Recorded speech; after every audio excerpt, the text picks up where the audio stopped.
To the US now, where Vice President Kamala Harris's campaign says it has now raised more than $500 million for the election battle against Republican nominee and former President Donald Trump.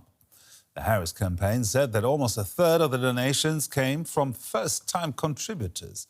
The Trump campaign, meanwhile, reported having more than $300 million on hand at the start of the month. The figures underscore the huge role money plays in modern U.S. election campaigns.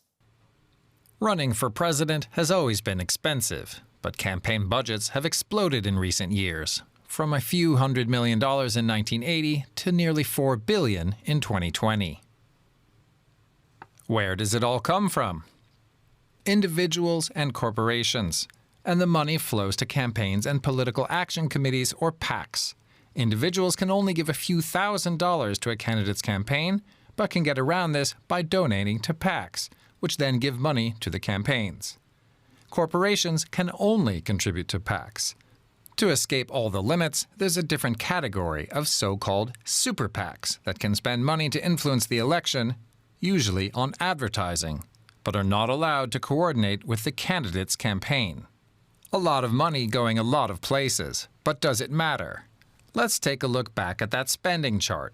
If we break it down by how much each party spent in each election, we see Democrats started spending much more than Republicans starting about 10 years ago, ahead of the 2016 election. That year, Hillary Clinton outspent Donald Trump by almost 2 to 1, yet she lost.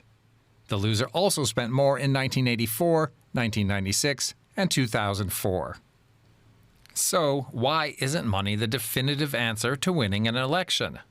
There are many factors, the decreasing reach of expensive TV ads and rising partisanship among them. So, donors know that giving money is a gamble. Why do wealthy people give so much?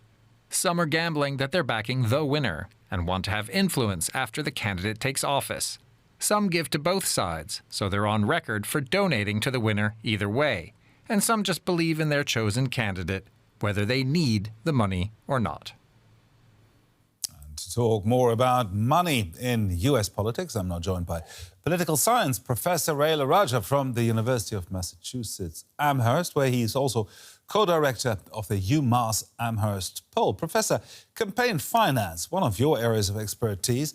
Does spending the most money guarantee a win?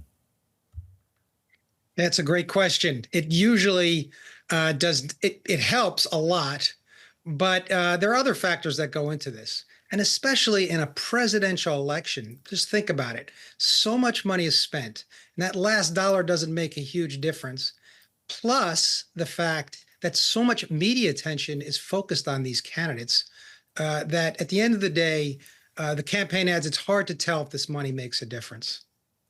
Now, in our report, we heard that the reach of money is being affected by rising partisanship. You have written a book, Campaign Finance and Political Polarization, for international viewers. Please explain what that relationship is. So the issue here, you're at a very good clip that shows why people give money. But the other reason people give money is they're passionate, they're ideological, and much more than the rest of the American electorate. So what's happening is ideological people are trying to recruit candidates and give them money to win. That makes the candidates go apart. Okay, so money is having a polarizing effect. It's not just money to make deals. A lot of that big money is coming from people who have strong feelings about issues. And our society in America is divided on these issues. And money is aiding that by who they're giving to.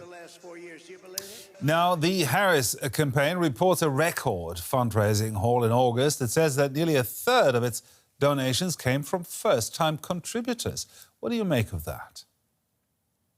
Well, it shows that she has a ton of enthusiasm for her campaign. It's just surging. I've never seen anything like it so quickly. In 1 month, over $500 million, and many from small donors.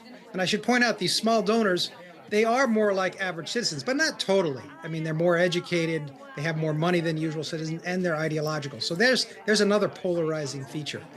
But you can bet that the Trump campaign is going to be spending a lot of time getting their money machine going in the coming months. So I expect this to be a fairly evenly balanced race up to a certain point. But I do think the Democrats have an advantage now. Now, you're also the co-director of the UMass Poll. How big an issue is campaign finance for voters? Is it something they want to see changed? They hate it. The United States is the Wild West. Money flows in and out. They think it's corrupt, and they have a point that think about 50 rich people have given 1.5 billion in a race now. As your video showed, it's going to these super PACs outside. They hate it. The problem is, unlike in Germany, they don't like public financing. They think that's welfare for politicians. So we're kind of caught in between. They hate all this money, but they don't want to pay for public financing of parties or candidates. Now, that's one side. That's what the electorate wants. You're an expert in party financing. Can it be changed, the system?